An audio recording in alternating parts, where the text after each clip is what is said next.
नमस्कार। तो कल अपन ने पढ़ा था कि टर्मिनेटिंग में और नॉन टर्मिनेटिंग रिपीटिंग में क्या अंतर है, उनको अपन कैसे देख सकते हैं दूर से ही। जैसे यहाँ पे क्या था 2 और यहाँ पे क्या था 5, मतलब जिसके फैक्टर में 2 और 5 है वो तो क्या है टर्मिनेटिंग, और जिनके डिनोमिनेटर में 3 है 7 है या फिर कोई भी ऐसा प्राइम नंबर है जो कि 2 और 5 को छोड़ के है, 2 और 5 को छोड़ के अगर कोई भी प्राइम नंबर है तो वो क्या है नॉन टर्मिनेटिंग रिपीटिंग। अब मैं आपको एग्जांपल देता हूं तो आपको खुद को प्रैक्टिस करना है। जैसे मान लो कोई नंबर है 3/8, एक मैं बताता हूं और उसके बाद में आपको करना है। कोई नंबर है 3/8 और पहले तो ये बताओ कि ये टर्मिनेटिंग है या नॉन टर्मिनेटिंग रिपीटिंग है, इन दोनों में से कौन सा है बताओ। टर्मिनेटिंग। टर्मिनेटिंग। ये टर्मिनेटिंग क्यों है? क्योंकि ये 8 है और 8 किससे मिलके बना है 2 into 2 into 2 2 into 2 into 2, सिर्फ 2 है और 2 है तो अपने को और क्या चाहिए 5 चाहिए। कितने 2 हैं उतने ही 5 चाहिए। कितने 2 हैं 3 2 है तो 3 ही 5 चाहिए। 1 बार 5, 2 बार 5 और 3 बार 5। जो काम नीचे करेंगे वही काम ऊपर करेंगे। 1 5 2 5 और 3 5। ठीक है, ये 3 पहले से ही है तो 5 into 5 into 5 125, 125 into 3 375, 370। और नीचे कितने 10 आ गए, ये 2 2 2 और 5 5 5, मतलब 2 into 5 10, 2 into 5 10 और 2 into 5 10। इसका मतलब 1000। तो 3 जीरो हट गए, 3 के पहले पॉइंट लग गया, कैंसर आ गया 0.371। सही है। इसको अपन बोलते हैं बिना डिवाइड किए किसी फ्रैक्शन को पॉइंटों में लेके आना, बिना डिवाइड किए पॉइंटों में लेके आना। अब आपके लिए काम है ये क्या, जैसे मान लो 3/20 एंड 35/70 और अपने पास 4/7 और 7/35। इन चारों में से कौन से नंबर हैं जो कि टर्मिनेटिंग है और कौन से नॉन टर्मिनेटिंग रिपीटिंग है?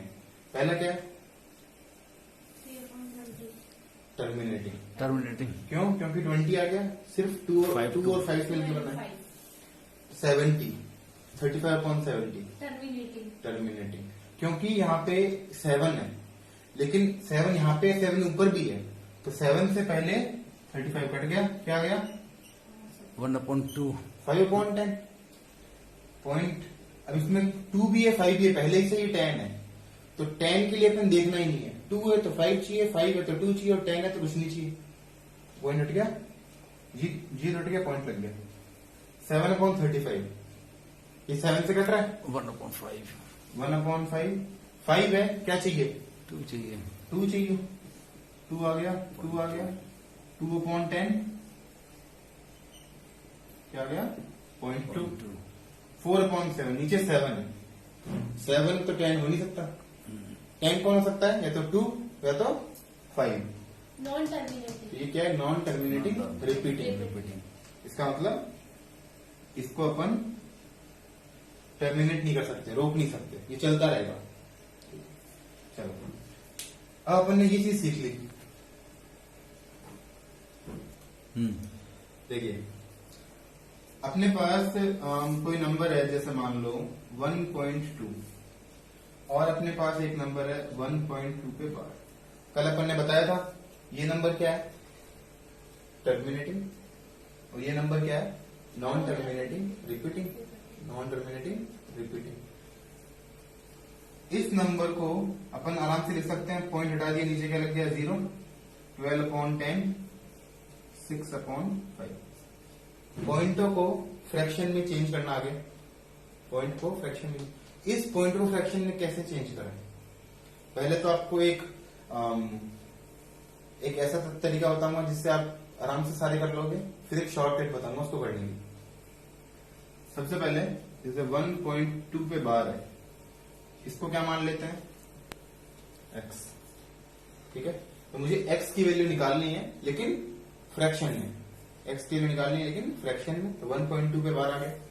चलो अब एक बात बताओ, अपने को एक बहुत इंपॉर्टेंट स्टेप क्या है कि एक बार पॉइंट चाहिए बार से पहले और एक बार पॉइंट चाहिए बार के बाद। पॉइंट कहां चाहिए, बार से पहले और बार के बाद। इसका मतलब देखो ये क्या, एक इस नंबर को अपन ऐसे लिख सकते हैं 2 2 2 2 चल रहा है, ये भी क्या है, x है, सेम ही नंबर है, बार है तो बहुत कितनी बार भी लिख दो। एक बार नंबर इससे पहले चाहिए जो कि पहले से ही, तो पहले वाले में इक्वेशन 1, जहां पे पॉइंट पहले है इक्वेशन 1, जहां पॉइंट बाद में है इक्वेशन 2। अब इस पॉइंट को यहां पे ले जाऊं एक अक्षर छोड़ के, तो मुझे किससे मल्टीप्लाई करना पड़ेगा, अगर मुझे एक पॉइंट आगे ले जाना है, पॉइंट को एक आगे ले जाना है तो किससे मल्टीप्लाई करूं, 10 से। इस पॉइंट को यहां ले जाने के लिए किससे मल्टीप्लाई करूं, 10 से, तो मल्टीप्लाई बाई 10। अब कोई काम इस तरफ करेंगे तो वो काम इस तरफ भी करेंगे, दोनों तरफ कर देते हैं, ये क्या हो जाएगा 12.222। अब 222 तो चल रहा है लगातार, इक्वल टू में क्या आ गया यहाँ पे 10x इक्वेशन 2। हमेशा पहली इक्वेशन कौन होगी, जो पॉइंट के, जो बार के पहले आएगा पॉइंट, और दूसरी इक्वेशन क्या होगी, जो बार के बाद में आएगा पॉइंट।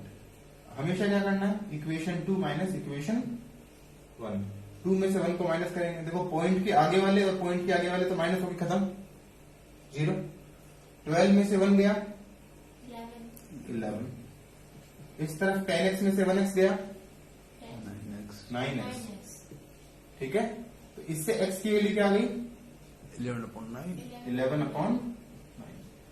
ये एक तरीका है जो कि आपको पेपर में करके आना है।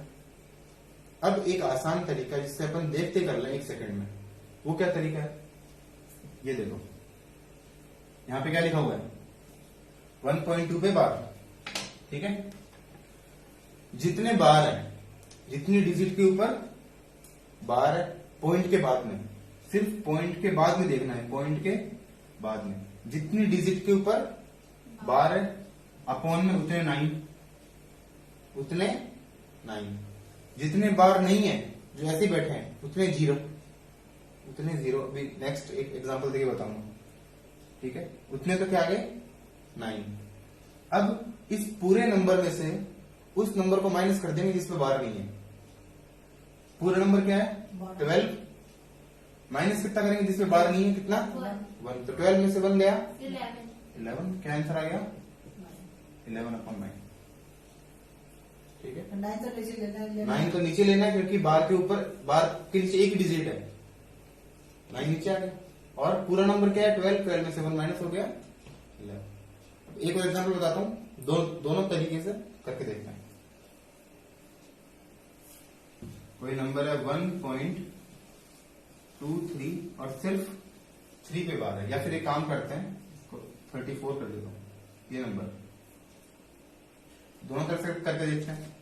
ये क्या हो गया x। पॉइंट कहां लगाते हैं सबसे पहले, बार के पहले। बार किस पे लगा हुआ है 3 4 पर 3 4 पे, तो पॉइंट कहां लगेगा 3 4 से पहले और 3 4 के बाद। इसका मतलब एक बार तो लगेगा 1 2 3 4, 3 4 से पहले, और एक बार 1 2 3 4, 3 4 के बाद। अब एक बार बताओ, पॉइंट के बाद में जो 3 4 है वो तो चलता जा रहा है, तो पॉइंट के बाद में 3 4 3 4 तो चलता जाएगा, 3 4 3 4 3 4, यहाँ पे भी 3 4 3 4 3 4, ये तो चलता जाएगा पॉइंट के बाद में 3 4। अब ये बताना है अपने को कि एक पॉइंट आगे सरका, यहाँ पे देखो ये पॉइंट यहाँ पे था, ये पॉइंट कहाँ पे कितना आगे गया, एक आगे गया। अगर पॉइंट एक आगे जाएगा तो कितने, किससे मल्टीप्लाई होगा 10 से। इसका मतलब ये क्या हुआ है, ये 10 से मल्टीप्लाई होके हुआ है। ये कैसे हुआ है 10 से मल्टीप्लाई होके ये हो गया 10x। अब बताओ यहां से नीचे ले गया, इस पॉइंट को कितना आगे ले गया 2 आगे ले गया, 2 आगे ले गया। तो इसका मतलब इसको मैंने किससे मल्टीप्लाई किया 100 से। 10 को 100 से करेंगे 1000x। बार से पहले पॉइंट लग गया इक्वेशन 1, 12 के बाद में पॉइंट लग गया, 34 के बाद में पॉइंट लग गया, इक्वेशन 2।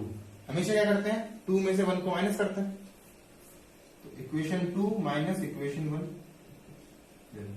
अब पॉइंट के आगे सेम डिजिट है, ये तो खत्म। पॉइंट से पहले क्या है, 1 2 3 4, यहाँ पे पॉइंट से पहले क्या है, 1 2, तो 1 2 3 4 में से 1 2 गया, तो 1 2 2 1 2 3 4 में से 1 2 गया, 1 2 2 2 2 2 2 1 2 2 2 इक्वल टू 1000 में से 10 गया, 990, एक्स तो ही। अब ये 990 यहाँ पे आएगा नीचे, तो 1 2 2 2 अपॉन 990 बराबर एक्स। ये वैल्यू आ गई जैसे अपन पेपर में करके आएंगे, ठीक है। लेकिन एक आसान तरीका जो कि 1 सेकंड में करना है, वो क्या तरीका है वो देखो। इस डिजिट के अंदर पॉइंट के बाद में कितने डिजिट है, 1 2 3, 3 में से बाहर कितने पर है, 2 पे, तो 2 बार 9, 2 बार 9, एक खाली है, एक 0, नीचे का काम खत्म। टोटल डिजिट कितनी है, 4, 1 2 3 4, जिन पे टोटल डिजिट, जिन पे बार नहीं है वो कितने डिजिट है, 1 और 2, तो टोटल डिजिट कितनी है, 1 2 3 4। बिना बार वाली कितनी है, 1 2, माइनस कर दिए, 1 2 2 2, ये ऊपर आ गया, ये अपना आंसर हो गया, ठीक है। चलो थोड़ा क्वेश्चन दे देते हैं आपके लिए, 4 क्वेश्चन है आज के लिए, ठीक है। एक है 2.35 बार, सेकेंड क्वेश्चन है 1.034 बार, थर्ड क्वेश्चन है 0.16 के बार, 0.16 के बार, फोर्थ है मान लो ये नंबर है 3/11। 3/11 को सबसे पहले तो पॉइंटों में कन्वर्ट करना है, सबसे पहले पॉइंट में कन्वर्ट करना है, जो आंसर आएगा उसको वापस 3/11 में कन्वर्ट करना है, जो भी आंसर आएगा उसको वापस 3/11 में कन्वर्ट करना है, ठीक है। चलो